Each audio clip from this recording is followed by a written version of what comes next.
halyeey walba ma ku dhasho sacab iyo iftiin qaar waxay ka bilaabmaan meel hoose ayagoo wajahaya shaki iyo cabsi ah in riyadoodu dhammaato ka hor intaysan dhalan qaybta koowaad waxaan dib ugu noqonaynaa 2002 waqti oo John Cena ahaa wiil dhalinyaro ah oo raadinayo meel uu ka galo lagdanka caalamka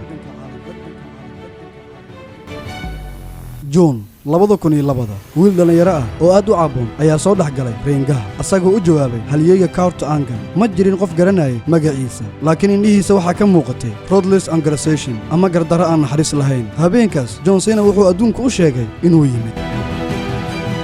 inkastoo uu bilow fiican sameeyay dhowr bilood kadib maamulka WWE waxay qorsheeyeen inay shaqada ka ceeriyaan waxa loo arkayay qof caajis ah oo aan lahayn shakhsiyad soo jiidasho leh maalmihiisii WWE waxay ahaayeen kuwa tirsan isbeddelku wuxuu yimid xilli aan la filayn asagoo ku jira baska ay ciyaartooydu ku safraan John Cena wuxuu bilaabay inuu raab sameeyo Stephanie McMahon oo maqashay ayaa la yaabtay hibadiisa halkaas ayay ku dhalatay shakhsiyaddii Doctor of Technomy taas oo badbaadisay mustaqbalkiisii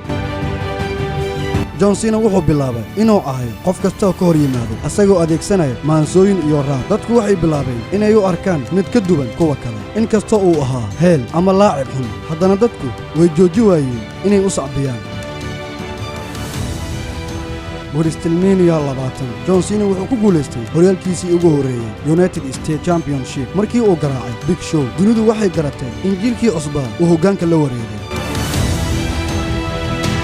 John Cena ma uusan joogin kaliya ciyaar wuxuu bilaabay inuu bedelo muuqaalka suunka horyaalka wuxuu keenay suunka wareega spinner parts kaasoo calaamad u noqday isaga iyo jiilka dhalinyarada ah ee uu matalayay